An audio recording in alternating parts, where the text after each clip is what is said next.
Hello, my name is Taylor Jimenez, and I have decided to do my presentation on female deities in Greek mythology.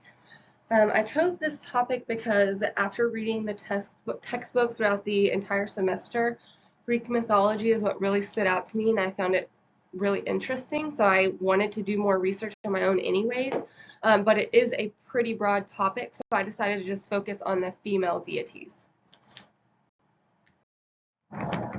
Greek myths gave sense to the world that people saw around them by explaining everything from religious rituals to the weather. Many of the powers that the gods held are basically an explanation for something that people see in the world that they didn't really know why it was happening or where it came from. Although many of these myths are imaginative and whimsical, like the stories of Hercules and King Midas, others are based on historical facts, such as the story of Trojan War. So some of those gods and the powers, you can go back and see how they came up with the idea, and others you can see where it actually came from. Greek myths were mostly spread by word of mouth, so we don't know an exact date of when they started, but they were passed along from generation to generation until people finally began to write about the stories like Homer did in Iliad and Odysseus. The women of Greek mythology exemplify many cherished female roles such as virgin or a mother, but their beauty and intelligence weren't the only important characteristics of goddesses. Their human-like behavior was also very important, and I'll share some examples as we move through the presentation. Women were often seen as second to men in Greece, but in the world of Greek mythology, they obviously held their own importance and power, and the community looked up to their authority. So now I'm going to talk about a few of the well-known goddesses and what they're known for and some of their history. This is Aphrodite. She's the goddess of beauty and love. She was the daughter of Zeus and Hera, and she was unhappy in her loveless marriage that was arranged by Zeus. So this sort of made her a contradiction of her position as the goddess of love. She wanted to divorce her husband, but it wasn't allowed. Women were not allowed to divorce their husbands. So she continued pursuing other men during their relationship, and then finally her husband actually exposed her to everybody that she was cheating, and then he actually divorced her, which of course he was able to do because he was the husband. So after they were divorced, she was finally able to continue to pursue her own love interest, and one of the most popular men that she was with that she wanted to leave her husband for was Ares. This is Athena. She's the goddess of war and wisdom. She was the daughter of Zeus and Metis, and she was thought to be Zeus's favorite child because she had an equal strength and wisdom to her father. He actually let her wear his armor into war, so people always thought that she was his favorite. Her mother was the first goddess of wisdom, and when she was pregnant with Athena, she actually told Zeus that her daughter was going to be equally powerful, but that she would later go on to have a son that would be more powerful than him and could possibly overthrow him.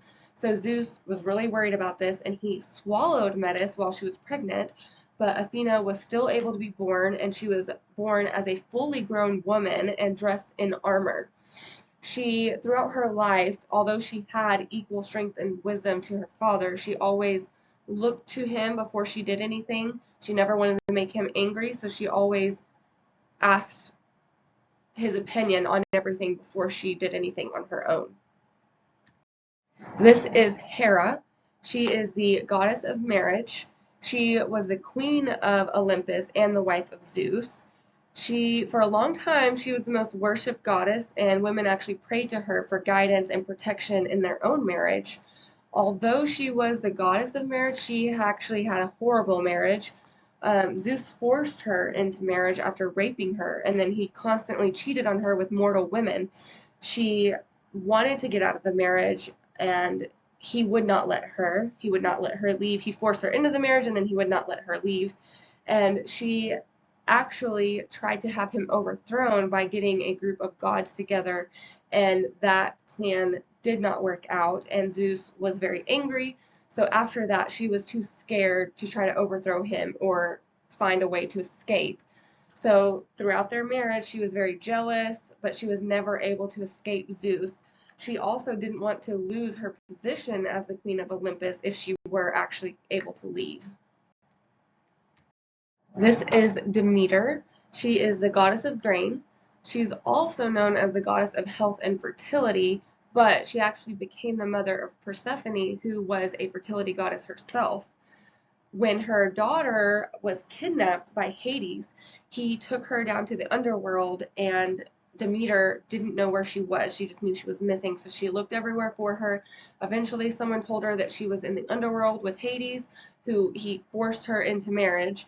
And so she demanded that he let her go, and when he didn't, she refused to use any of her powers for agriculture and ended up causing a huge deadly famine that killed many mortals.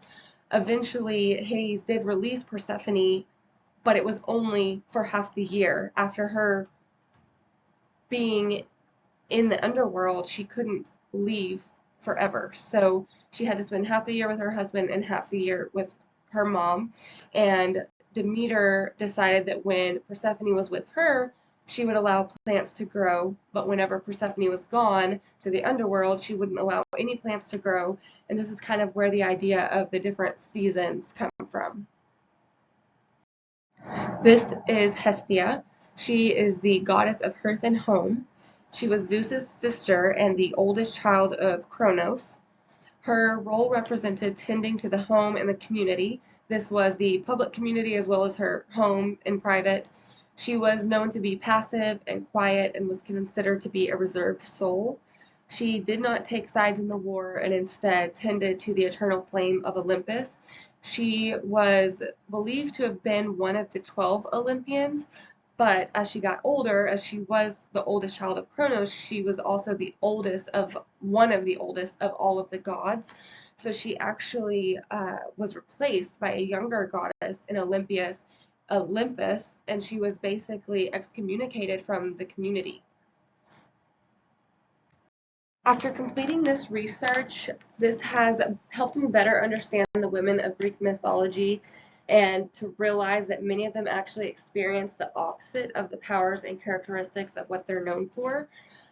This was pretty surprising to me because I think you immediately think, well, this person must have abundance of love and, have all this power, but really they suffered just like many of the humans did, which helped them relate more, and the humans felt like they could understand them more because although they had these amazing powers, like Aphrodite was the goddess of love, but she obviously had many problems in her relationships and ended up being divorced. And then also Hera, who was the goddess of marriage and was in a horrible forced marriage and was not able to leave. So the people really related to the gods more because of these human-like characteristics, and they were able to look up to them. So please let me know if you have any questions or you want to know more about any of the goddesses that I spoke about today. And here is a list of my sources if you want to go and do any of your own research about these goddesses.